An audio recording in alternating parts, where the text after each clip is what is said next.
Now, ladies and gentlemen, the theme, if you can look behind me, Ageless Creativity, Golden Opportunity. So today, we are also very honored to have with us the founder and chair of the Golden Age Foundation, Hong Kong. Our speaker is a business entrepreneur turned serial social entrepreneur. Over the years, she has devoted her full effort to promoting social innovation and social entrepreneurship in Hong Kong and Greater China, especially in orchestrating movements with social missions to bring about positive change. So, ladies and gentlemen, please join me. Let's welcome our speaker, Mrs. Rebecca Choy Yung.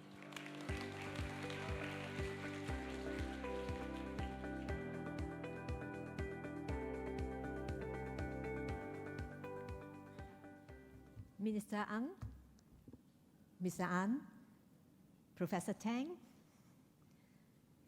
Komura-san, Professor Carol, it is my great honor to be here today to join the launch event of the Celebration of Your Life.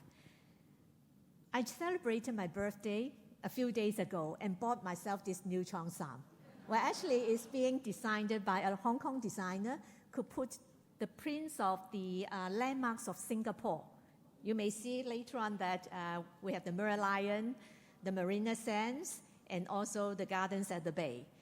So I bought this because I think it's very meaningful for me to wear this in Singapore when we are getting exchanges with the National Library, with the SUSS, the Sing Health, and many other community partners. So as Carol mentioned, we are planning to develop meaningful collaborations with our counterparts in Singapore and to bring about well-being for the twin cities of Singapore and Hong Kong. So this is my mom. She celebrated her 95th birthday last month with family and friends. And we are seeing more people living up to their 80s or 90s or even 100s. So aging is a global phenomenon, and we all have a shared future. Hence, we also have a shared responsibility to look after each other. So take a look at the world population. It is getting older. And we see that in 2020, we have over 1.06 billion older adults. But in 30 years' time, by 2050, we will have 2.13 billion older adults. So this is the only increasing natural resources that we have. So we are precious, we are valuable. So what are we going to do with these high number of older adults? Millions in Hong Kong and millions in Singapore. How can we make good use of these huge talent resources? Hong Kong has overtaken our older brother Japan as the fastest aging city of the world and the #1 longevity city of the world. So Hong Kong women would expect to live up to 88, but my mom is 95 already, and men until 83. The average life expectancy for both sexes increased by 5 years since 1997. So babies who are born today will expect to live beyond 100 years. So we are getting older. But are we aging well? Are we aging smartly? The 20th century has created what we call the 3 stages of life. So normally we say we will study, we work, and then we retire, and then wait until the last day of our life. But in the 21st century, we see a new way of life, a new map of life that is a multiple stage of life, when people at different stages of their life, they could pursue lifelong learning, continue to work as much as they can, and can work anywhere with a laptop. I'm also a slasher. I'm working for different organizations as volunteers, and I bring my laptop everywhere with me. So we are also have to build age-friendly communities. So these are all new life pathways for us. So we can see that aging is not what it used to be. An aging population will have an impact of the future like at no other time in history, and will change everything from the kind of cities we are having, from transportation to housing, from consumption patterns to the way that we learn, and to relations between families and between countries. This will have major social, environmental, and economic impact, much more than in the past. And alongside it, technology will speed up the changes. So we should take aging as a key driver of change, and we should look for opportunities, not just focusing on the challenges that we are having. So at our foundation, we have put forward the concept, a new narration of smart aging. This is not just a change of terms. Actually, it's a different mindset and will lead us to different strategies. So at the individual level, we'd like everybody to become healthy. But actually, our health system is based around diseases and hospitals. But by being healthy, we mean we have to be healthy physically and mentally and be able to carry on our life independently. So even in our own age, we should live as independently as possible. And we should be active as possible, get connected with the society, and be engaged in different kinds of work and different types of hobbies that we are passionate about. And also being creative. Now we talk about creativity.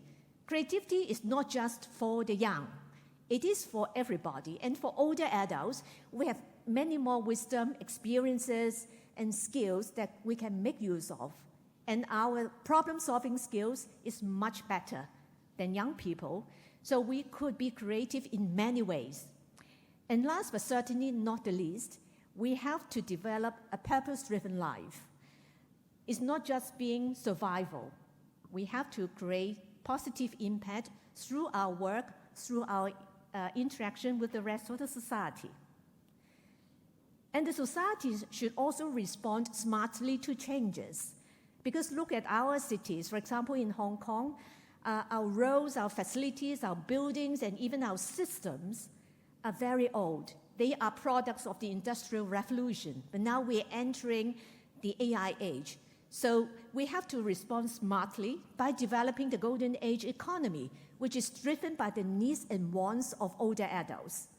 And we have to look into integrative wellness and healthcare, enhance productivity and engagement of older adults into all aspects of the society, and to use technology wisely. So to make use of them in a practical way so that we can live healthily, we can live actively.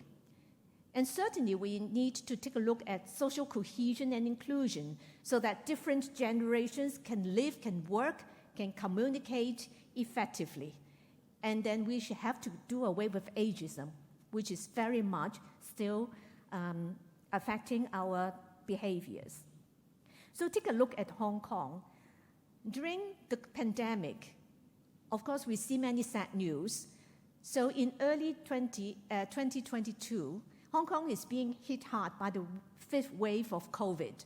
You may have heard from the news that a lot of old people got infected, many more died.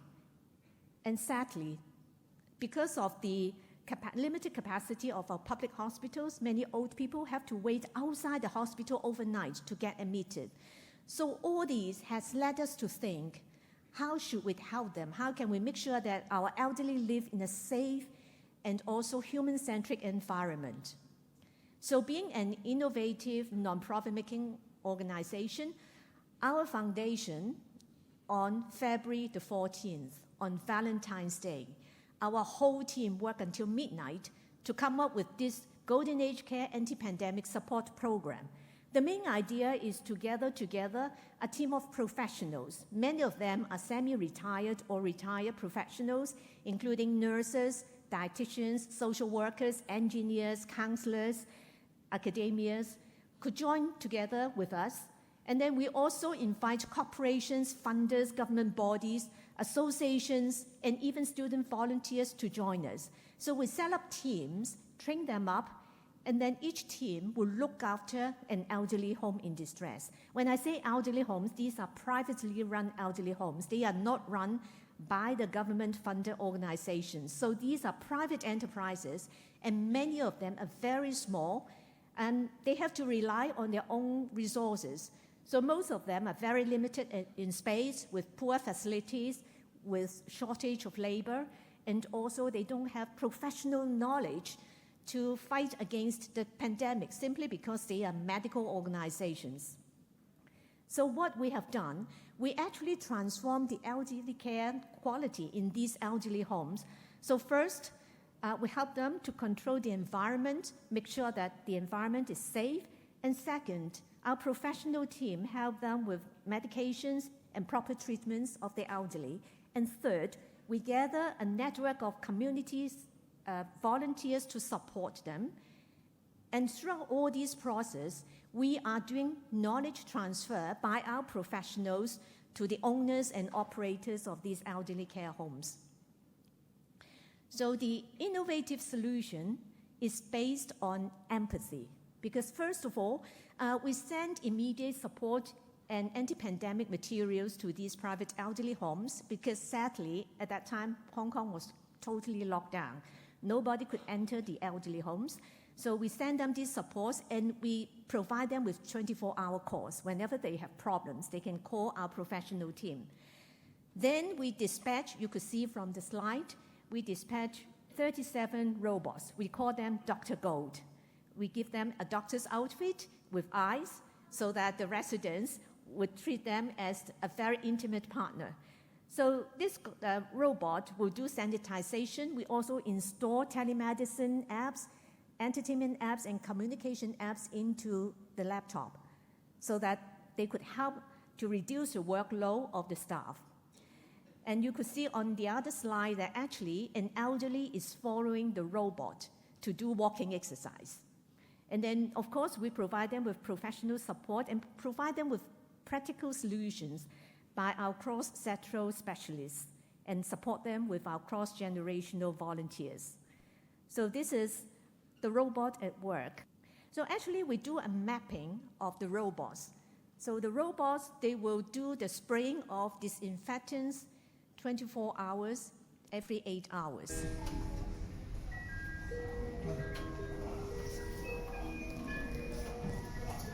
So in this way, we don't have to move away the elderly because many of them are immobile. And it is very hard work because the elderly homes have different settings and they are very narrow, and most of them have a lot of things being put onto the corridors. So we have to teach the staff how to make use of it hand in hand. And the elderly are very happy about it because suddenly they have a big toy in front of them. So our professional team help them to properly store anti-pandemic products. So we teach them to keep an inventory list and take stock periodically, store it properly, and keep good practices. And secondly, we also help them to optimize the dispensing process of medications. For example, implementing the color code system for medication cups, labels to indicate the time of administration, name and illness of the residents, etc. And we also put in medication trays to simplify the process of distributing the medications. And then during this process, we've seen that many elderly, they are being seriously affected mentally. Those with dementia have become very serious. So we have come up with this new project that we call Gam Bo Lo in Cantonese. So Gam Bo Lo literally means valuable golden baby. So we call it a non-drug therapy to relieve the work stress in residential care homes. Though these are very low-tech, I would say, not high-tech, low-tech digital golden babies. So our team has given them beautiful clothing and asked each elderly to give them a name. So these are given to the elderly homes to help relieve the emotional and behavioral problems of the elderly. And they are very effective. You could see from the slide that as soon as the elderly see the baby, they laugh. A moment ago, they would be shouting and crying and then complaining. But the second, as soon as they see the golden baby, they are very happy. So we have developed a very robust clinical protocol for the staff to follow so that they would alleviate the emotions of the elderly and help them gradually to develop good habits daily. And then we come up with another program called Gam Zai in Cantonese, which we call the Golden Companion. This Golden Companion is actually a social robot, which is very popular in Japan and Australia, but somehow in Hong Kong, nobody liked to use it. So we are looking into the reason why people don't use it. I think the main thing is they don't understand what is the use of such a robot. So we find it very important to bridge the digital gap, especially during and after the pandemic.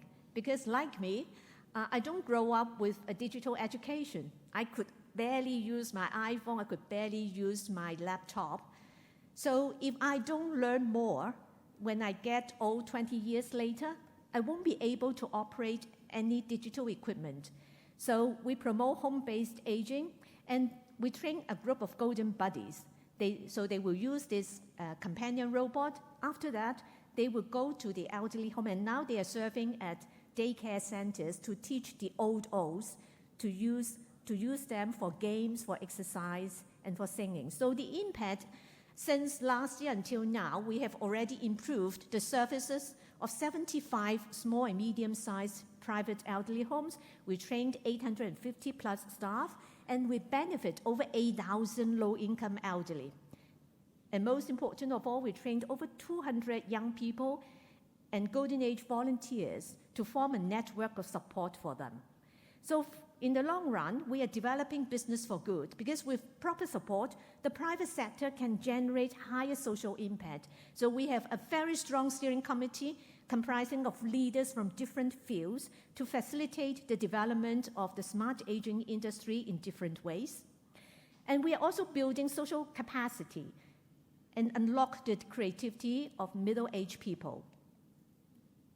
And we are developing talents. We provide internship for university students, and we train young people, primarily primary and secondary students, to become Dr. Gold Jr. Now they are not robots, they are real person. So you could see from the slide that they are serving the elderly with the digital equipment. So here I have a slide from our intern, but due to the time limitation, I don't think I have time to show you this video, but you could always see it from our website. So going forward, we must know that the aging population is not homogeneous. We need many more new products, services, and solutions to satisfy the demands and needs and budgets of different people in their 50s, 60s, 70s, and well into hundreds. So we organized the Golden Age Expo and Summit since 2016, in which we invite exhibitors from different parts of the world to join us, and leaders from different countries to show us their good practices and share with each other how we could help each other. So next year will be the 10th anniversary of our foundation. I would like to extend my cordial invitation here to Minister An and all our distinguished guests here to join us in Hong Kong, where we will hold the 9th Golden Age Expo and Summit. We really would like to share more Singapore experiences with our counterparts in Hong Kong, in Greater China, and from different parts of Asia. So we look forward to welcoming you next year in August. Thank you.